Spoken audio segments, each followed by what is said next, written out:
Hi കൂട്ടുകാരെ, ഞാൻ അഞ്ജലി. തളിപ്പറമ്പ് ഉണ്ടപ്പറമ്പിൽ നിന്നാണ്. കഴിഞ്ഞ കുറച്ച് ദിവസമായിട്ട് ഇവിടെ മറൈൻ എക്സ്പോ നടക്കുന്നുണ്ട്. കാലമല്ലേ, കുറച്ച് നല്ല കാഴ്ചകളൊക്കെ മക്കൾക്ക് കാണിച്ചു കൊടുക്കാമല്ലോ എന്ന് അങ്ങനെ ഇറങ്ങിയതാണ്. മനോഹരമായി അലങ്കരിച്ച കവാടമാണ് ആദ്യം തന്നെ കണ്ടത്. അകത്തേക്ക് പ്രവേശിച്ചപ്പോൾ ആദ്യം നമ്മളെ വരവേൽക്കുന്നത് കാശ്മീരിൻ്റെ വിസ്മയ കാഴ്ചയിലേക്ക് സ്വാഗതമെന്ന് എഴുതിയ ബോർഡാണ്. പുറത്തെ ബോർഡിൽ എഴുതിയിരിക്കുന്നത് പോലെ തന്നെ അകത്തെ കാഴ്ചകൾ അതിമനോഹരമാണ്. ഇനി മുന്നോട്ട് കാണാൻ പോകുന്ന കാഴ്ച വളരെ മനോഹരമാണ്. തണുത്ത പ്രദേശത്തുകൂടി നടക്കുന്ന ഒരു പ്രതീതി. കടുവയും ആനയും ശീമക്കരടിയും സ്രാവും എന്നു വേണ്ട ഒട്ടേറെ മൃഗങ്ങൾ ഈ കാശ്മീരൻ താഴ്വരയിൽ നിരന്നു നിൽക്കുന്നത് മനോഹരമായ ഒരു കാഴ്ച തന്നെയാണ്. മഞ്ഞിൽ വിരിഞ്ഞ പൂക്കളും ആസ്വദിച്ച് അങ്ങ് നടക്കുകയാണ്. എത്ര മനോഹരമാണ് ഈ കാഴ്ചകൾ! കടലിനടിയിലെ കാഴ്ച കാണാൻ മാളവും കണ്ണനും തിരക്ക് കൂട്ടി.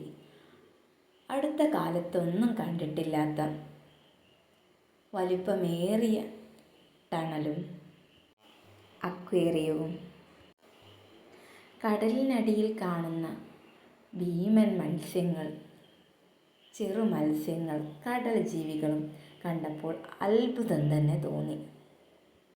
കഥകളിൽ മാത്രം കേട്ടിരുന്ന മത്സ്യകന്യകമാരുടെ ഉശിരൻ പ്രകടനങ്ങൾ കാണാനാണ് ഇനി മുന്നോട്ടുള്ള നടത്തം. ഒട്ടേറെ ആളുകളാണ് ഇവിടെ തടിച്ചു കൂടിയിരിക്കുന്നത്.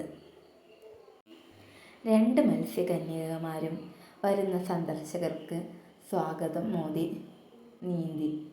നീന്തി തുടിക്കുന്നു. എൻ്റെ മാളൂട്ടിക്കാണെങ്കിലും ഇത് കണ്ടപ്പോൾ വളരെയധികം സന്തോഷം. മത്സ്യകന്യകയോട് കൂട്ടുകൂടാനും കിന്നരിക്കാനും ഒപ്പം കളിക്കാനും ഒക്കെ അവൾക്ക് തോന്നി. മുന്നോട്ട് നടക്കും തോറും വളരെയധികം മാലകൾ, വളകൾ, മാത്രമല്ല പൂച്ചട്ടികൾ വളരെ ചെറിയ തോതിലുള്ള വിലയിൽ സാധനങ്ങൾ വിളിക്കുന്നു.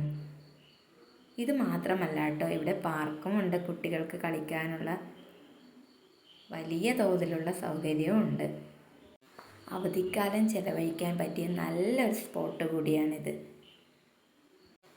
വീഡിയോ ഇഷ്ടമായാൽ ലൈക്ക് ചെയ്യുക, ഫോളോ ചെയ്യുക, സബ്സ്ക്രൈബ് ചെയ്യുക.